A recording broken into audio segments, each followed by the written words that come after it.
Hi, and welcome to Alina's TriCircle, a podcast giving research based insights about matters in education that affect parents, learners, and educators alike.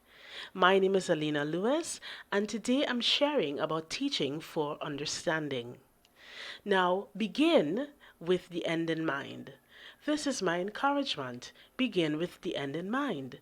Covey in 2009 famously, through his writing about habits of highly effective people, highlights the importance of envisioning with the mind elements that cannot be seen by the eyes. Similarly, if we as educators are to be effective, we too must apply the same construct to planning and unpacking curriculum.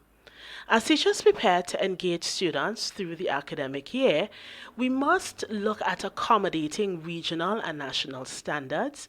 And of course, here within our local context, that means with the primary kids, we're looking at our Ministry of Education curriculum. And for our secondary students, we look at our Caribbean Examination Council syllabus and curriculum. And we want to be able to make sure we are doing due diligence to accommodating these regional and national standards, as well as the need for identifying and dealing with the multiculturalism, social and technological evolutions, as well as students' learning profiles. And we want to do this in order to maximize our contact time with our students.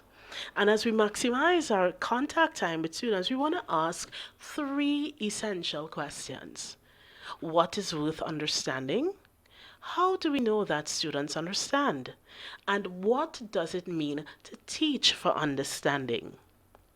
The high demands put forward by regional and national standards can sometimes act to the detriment of teachers and students. Outlined in his book on excellence in teaching, McTighe identifies three stages to planning that should precede teaching, and these include identifying the desired results, determining acceptable evidence, and planning the learning experiences and instruction.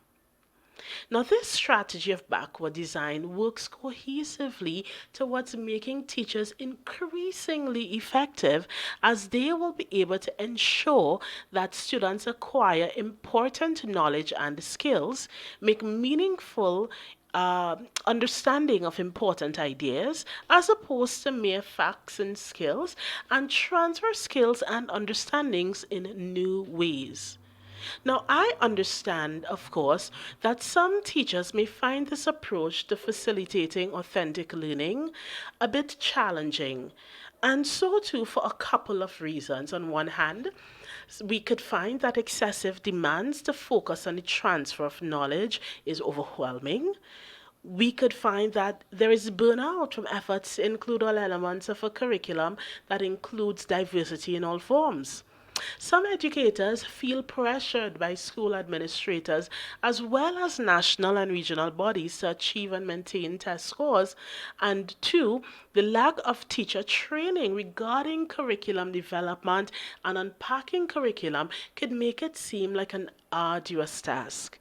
But of course, educators, we must be mindful when we understand that curriculum to be a tool for creating a series of experiences with our students, we can become less intimidated and we could shift towards being motivated to implement authentic applications. Because ultimately, of course, we want to develop 21st century skills.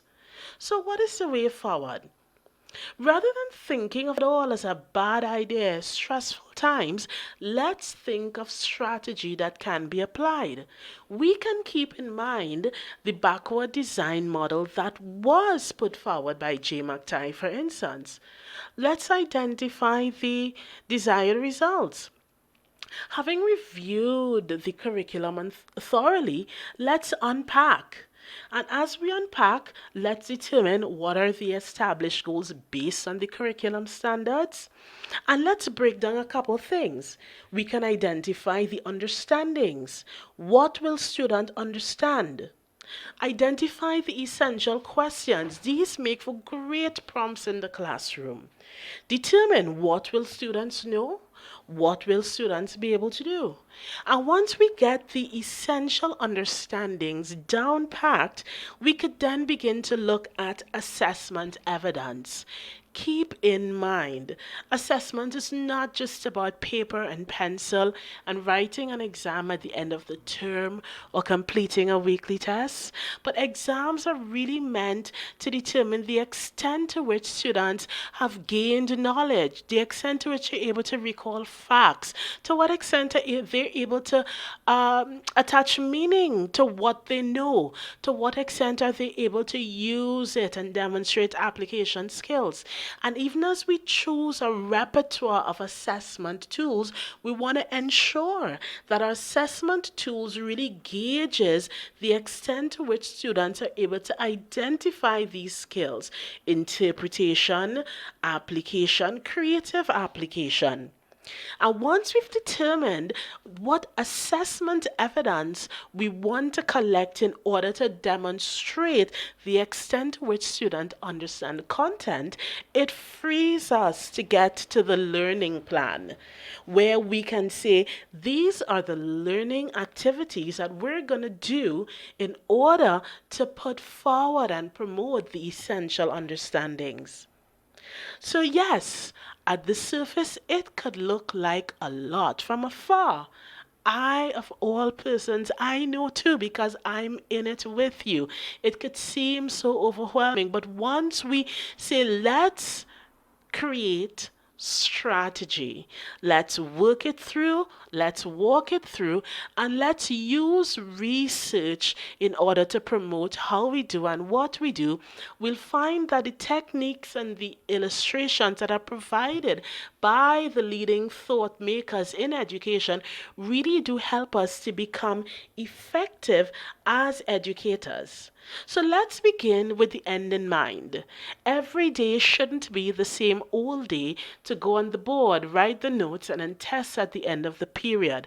But instead, let's continue to thrive so that we can create for meaningful learning experience for our students, so that ultimately the 21st century knowledge and skills that we want to impart could be experienced and mastered as we craft student learning experiences for effective student success.